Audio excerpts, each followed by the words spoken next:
आज की कहानी है आत्मविश्वास।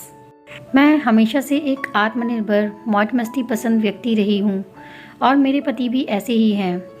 कॉलेज रोमांस से शुरू हुई हमारी प्यार की कहानी में कई उतार चढ़ाव आए जिनका हमने मिलकर सामना किया। मेरे पति मेहनती व दृढ़ निश्चय वाले शख्स हैं और मैं भी इसी तरह की महत्वाकांक्षी व्यक्तित्व वाली हूँ। हम दोनों को लग्जरी लाइफ और अपर हाई लाइफस्टाइल पसंद है। इसे बनाए रखने के लिए हम काफ़ी मेहनत करते हैं। हमारे रिश्ते को जब 5 साल हुए तब हमने शादी करने का फ़ैसला लिया और एक दूसरे के परिवार से मिले। हमारे परिवार के बीच शुरू से ही अच्छा संबंध बना और हमारी शादी पक्की हो गई। मुझे पति की फैमिली का हिस्सा बनकर खुशी थी। मैं एक टिपिकल युवा, उत्साही और खुशनुमा दुल्हन थी जो पार्टी के माहौल के मज़े लेना जानती थी। मैं अपनी शादी के दौरान हर चीज़ में इतनी व्यस्त थी कि मैं कभी कभी अपनी सास के चेहरे पर मुझे लेकर आने वाले नापसंदगी के भावों पर ज़्यादा ध्यान नहीं दे सकी। हालांकि मुझे बाद में समझ आया कि आखिर ये सब क्या था। मेरी सास संकीर्ण सोच की इंसान है। पहली मुलाकात के दौरान उन्होंने खुद को जिस तरह का दिखाया था, असल में उनका नेचर उससे बिल्कुल अलग है। वह हर चीज़ को लेकर कमेंट करती हैं। मैं और मेरे पति सेकंड और सास ससुर नीचे वाले फ्लोर पर रहते थे। हमारी व्यस्त दिनचर्या के बावजूद मेरी सास बार बार मेरे पति को अपने पास बुलाती थी, जिससे मुझे उनके साथ समय बिताने का मौका ही नहीं मिल पाता था। लेकिन इस सब से मेरे पति को कोई परेशानी नहीं थी। पति ने अपना पूरा खाली समय मेरी सास के पास बिताना शुरू कर दिया। मैं उनसे कई बार कहती भी थी कि वह मेरे साथ कुछ समय बिताएं, लेकिन इस पर वह जवाब देते थे कि इतने साल से वह अपनी माँ पर ध्यान नहीं दे सकी।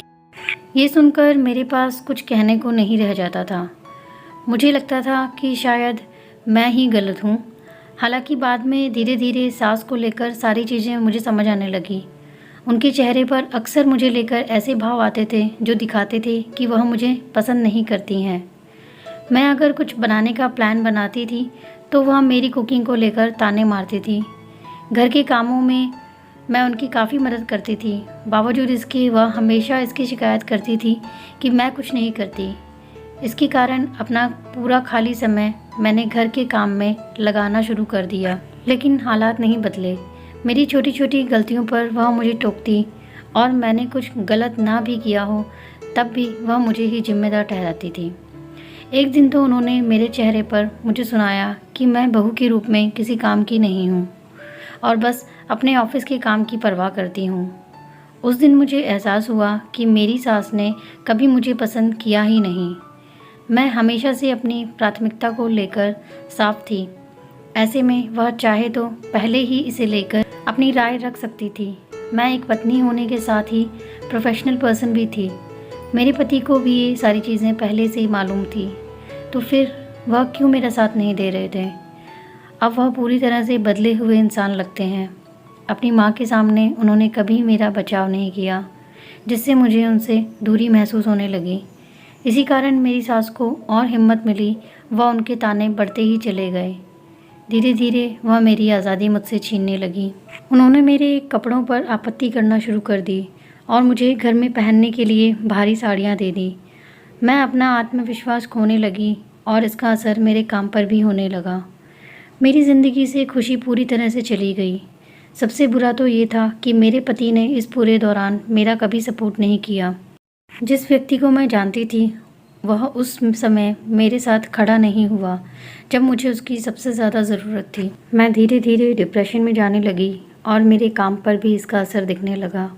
मेरा आत्मविश्वास ख़त्म होने लगा था और ज़िंदगी के इस सबसे ख़राब दौर ने मुझे खुद के लिए स्टैंड लेने को मजबूर कर दिया। किसी को जब रुचि ही नहीं थी कि मैं क्या चाहती हूँ तो मैंने भी पति से अलग होने का फ़ैसला ले लिया। मेरे पति ने मेरी कभी नहीं सुनी और हमेशा अपनी माँ का साथ देते रहे। वह खुद कैसे थे उसे ही भूल गए। मैंने अब तलाक के लिए अर्ज़ी दे दी और हम अलग हो गए। अलग होने के बाद मैंने खुद को संभाला और एक नई शुरुआत की। लेकिन दुख इसका है कि उन्होंने मुझसे उस शख्स को छीन लिया जिससे मैं सबसे ज़्यादा प्यार करती थी।